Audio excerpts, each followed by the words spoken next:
बच्चों, ये first unit का सेकंड वीडियो है। हमने फर्स्ट यूनिट में बताया कि वैद्युत आवेश क्या होता है और कुछ बेसिक जानकारी आपको दी थी। अब हम इस वीडियो में आगे आपको बताने वाले हैं आवेश के प्रकार। चलिए आगे पढ़ाते हैं। आवेश के प्रकार पढ़ने से पहले हम आपको 1 मिनट पीछे की ओर ले चलते हैं। यूनिट का नाम स्थिर वैद्युतिकी। बच्चों, यह यूनिट 8 नंबर की आती है। चैप्टर फर्स्ट वैद्युत आवेश विद्युत क्षेत्र। जैसा कि हम पिछले वीडियो में आपको बता चुके हैं, वैद्युत आवेश क्या है। तो दो भिन्न भिन्न वस्तुओं को आपस में रगड़ते हैं तो वे आवेशित या विद्युतमयी हो जाती हैं। रगड़ने से वस्तुओं पर उत्पन्न गुण को वैद्युत आवेश कहते हैं। इस गुण के कारण ही ये वस्तुएं हल्की वस्तुओं जैसे बाल, तिनका, कागज के टुकड़ों आदि को अपनी ओर आकर्षित करने लगती हैं। उदाहरण के रूप में देखें तो कांच की छड़ को अगर रेशम से रगड़ते हैं तो ये दोनों वस्तुएं आवेशित हो जाती हैं। इसी प्रकार आबनूस की छड़ को बिल्ली की खाल या फर से रगड़ते हैं तो ये भी आवेशित हो जाती हैं। और कंघा यानी प्लास्टिक के कंघा को बाल से रगड़ते हैं तो ये भी आवेशित हो जाते हैं, जैसा कि हम पिछले वीडियो में आपको प्रयोग करके दिखाया था। अब बात करते हैं आवेश के प्रकार, यानी आवेश कितने प्रकार का होता है। बच्चों को जब कांच की छड़ को, मान लीजिए कांच की छड़ है, जब कांच की छड़ को रेशम, ये रेशम है, से रगड़ते हैं तो ये दोनों आवेशित हो जाती हैं, परंतु ये इन पर विपरीत प्रकार का आवेश होता है। इसी प्रकार आबनूस की छड़ को जब बिल्ली की खाल से रगड़ते हैं तो आबनूस की छड़ और बिल्ली की खाल भी आवेशित हो जाती हैं। इन पर भी विपरीत प्रकार का आवेश है। प्रयोग द्वारा पाया गया कि जब समान प्रकार की आवेशित छड़ों को एक दूसरे के पास लाते हैं तो वो एक दूसरे को प्रतिकर्षित करती हैं, अर्थात उनके बीच में प्रतिकर्षण बल कार्य करता है। जैसा कि ये दो कांच की आवेशित छड़ हैं, इसी प्रकार ये दो आबनूस की आवेश छड़ हैं। इन दोनों के बीच भी प्रतिकर्षण बल कार्य करता है, परंतु जब दो विपरीत प्रकार की आवेशित छड़ों को एक दूसरे के पास लाते हैं तो वो एक दूसरे को आकर्षित करती हैं, अर्थात उनके बीच आकर्षण बल कार्य करता है। अतः वैद्युत बल या आकर्षण तथा प्रतिकर्षण बल के आधार पर हम कह सकते हैं कि आवेश दो प्रकार का होता है। प्रारंभ में यह कहा गया कि कांच की छड़ पर उत्पन्न आवेश को विट्रस तथा आबनूस की छड़ पर उत्पन्न आवेश को रेशनस कहते हैं, परंतु बाद में 18वीं शताब्दी में अमेरिकी वैज्ञानिक बेंजामिन फ्रैंकलिन ने बताया कि जब कांच की छड़ को रेशम से रगड़ते हैं तो कांच की छड़ पर उत्पन्न आवेश को धनात्मक आवेश कहते हैं, तथा जब आबनूस की छड़ को बिल्ली की खाल से रगड़ते हैं तो आबनूस की छड़ पर उत्पन्न आवेश को ऋणात्मक आवेश कहते हैं। इस प्रकार आवेश दो प्रकार का होता है, एक धनात्मक आवेश और दूसरा ऋणात्मक आवेश। तो हम कह सकते हैं कि समान प्रकार के आवेश एक दूसरे को प्रतिकर्षित करते हैं तथा विपरीत प्रकार के आवेश एक दूसरे को आकर्षित करते हैं। बच्चों, ये एक टेबल दिखाई गई है। घर्षण द्वारा उत्पन्न धनावेश व ऋणावेश, यानी जब एक वस्तु को दूसरी वस्तु से रगड़ते हैं तो किस प्रकार उन पर धनावेश आता है और किस प्रकार उन पर ऋणावेश आता है। तो ये टेबल दिखाई गई है। जैसे कांच की छड़ को रेशम से रगड़ा तो कांच की छड़ पर धनावेश आता है, रेशम पर ऋणावेश। उसी प्रकार ऊनी कपड़े को अगर रबड़ से, अंबर से, एबोनाइट से रगड़ते हैं तो ऊनी कपड़े या फर पर धनावेश, जबकि रबड़ और अंबर एबोनाइट पर या आबनूस पर ऋणावेश आता है।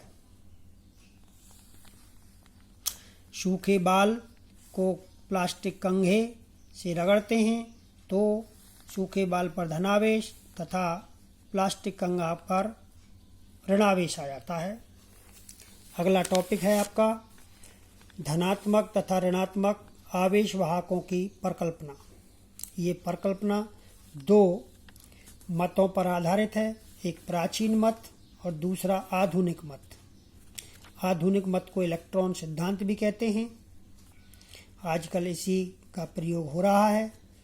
1 मिनट हम प्राचीन मत की तरफ ध्यान देते हैं। बच्चों, ये दो वस्तुएं हैं।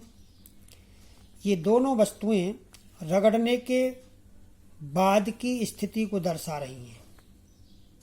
इसमें ये जो पॉजिटिव दिखाया जा रहा है, इसमें ये ऋण दिखाया जा रहा है, तो इसको बोला गया ऋणात्मक कण, और ये है आपका धनात्मक कण। अतः प्राचीन मत कहता है कि प्रत्येक पदार्थ बहुत सारे कणों से मिलकर बना है। तो जिस प्रकार दो आवेशित वस्तुएं एक दूसरे को आकर्षित व प्रतिकर्षित करती हैं, उसी प्रकार एक वस्तु या पदार्थ के कण दूसरे पदार्थ के कणों को आकर्षित व प्रतिकर्षित करते हैं।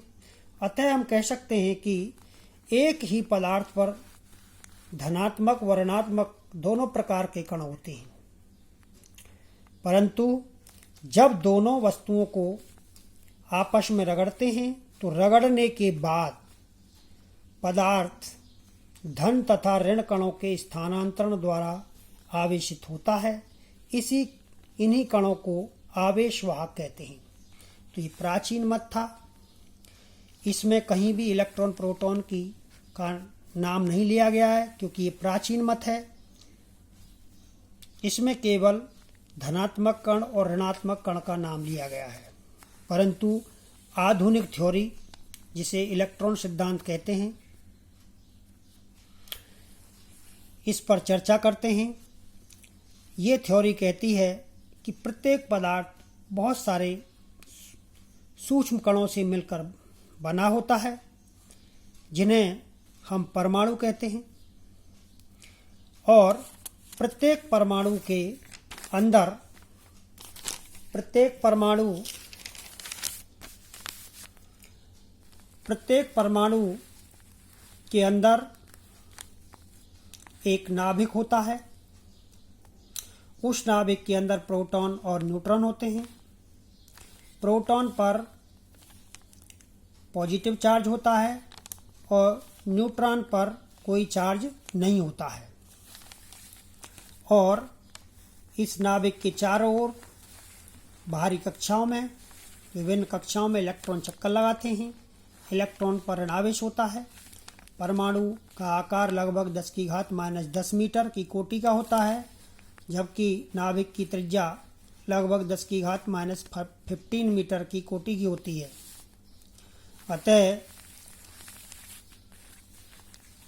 अतः प्रोटॉनों पर कुल आवेश बराबर इलेक्ट्रॉनों के कुल आवेश के बराबर होता है। अतः हम कह सकते हैं कि परमाणु विद्युत का उदासीन होता है। तो जब एक पदार्थ को दूसरे पदार्थ से रगड़ते हैं तो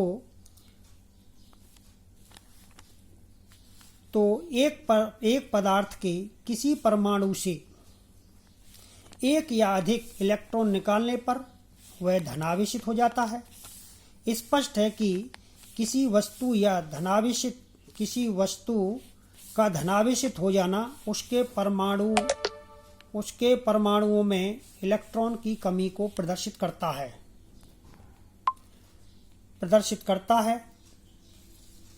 इसके विपरीत किसी परमाणु को एक या अधिक इलेक्ट्रॉन दे दें तो वह ऋणावेशित हो जाता है।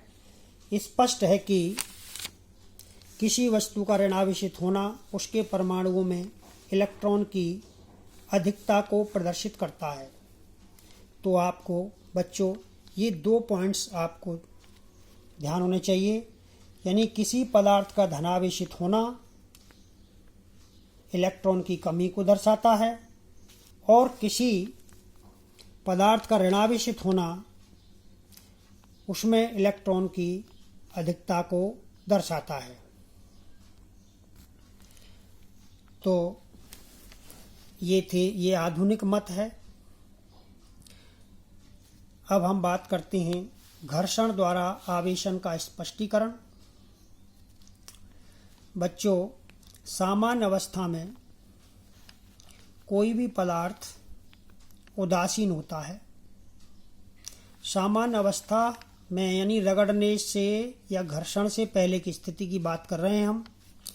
ये एक कांच की छड़ है, ये उदासीन है, अर्थात प्रोटॉन की संख्या बराबर इलेक्ट्रॉन की संख्या। इसी प्रकार ये रेशम है, इस पर भी प्रोटॉन की संख्या बराबर इलेक्ट्रॉन की संख्या, ये भी उदासीन है, परंतु रगड़ने या घर्षण के बाद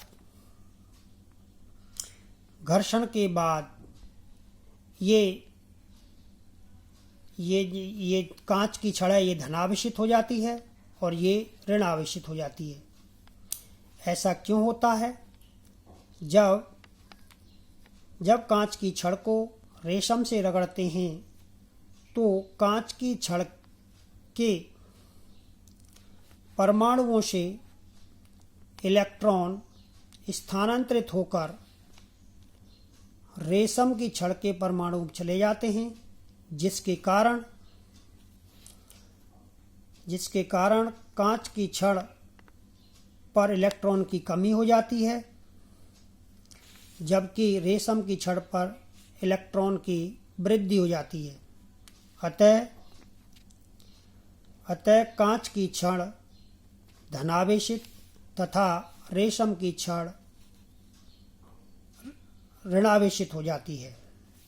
जैसा कि हम देख रहे हैं, इस छड़ पर इलेक्ट्रॉन की संख्या प्रोटॉन की संख्या से कम है, जबकि रेशम पर इलेक्ट्रॉन की संख्या प्रोटॉन की संख्या से अधिक है।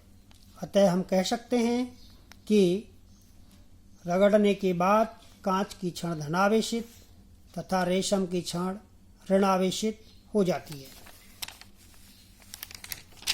अब हम बात करते हैं आवेश का मात्रक क्या होता है।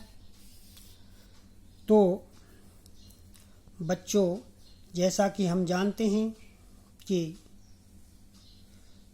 किसी चालक में आवेश के प्रवाह की दर को वैद्युत धारा कहते हैं और वैद्युत धारा I बराबर इलेक्ट्रिक चार्ज यानी विद्युत आवेश Q से लिखें, टाइम T I बराबर Q अपॉन T होता है, या हम इसको लिख सकते हैं Q बराबर I इंटू T। तो विद्युत आवेश का मात्रक, धारा का मात्रक एम्पियर, समय का मात्रक सेकंड, एम्पियर इंटू सेकंड को हम कूलाम भी कहते हैं। अतः आवेश का मात्रक कूलाम है, इसे कैपिटल लेटर C से प्रदर्शित करते हैं। तो एक कूलाम 1 एम्पियर इंटू सेकेंड के बराबर होता है। यदि हम एक कूलाम को डिफाइन करें तो यदि किसी चालक में 1 एम्पियर की धारा 1 सेकंड तक प्रवाहित हो तो उसमें प्रवाहित आवेश का मान 1 कूलाम होगा। तो बच्चों, इस वीडियो में हम बस इतना ही बताते हैं। अगले वीडियो में विद्युत आवेश के मूल गुण बताएंगे। धन्यवाद।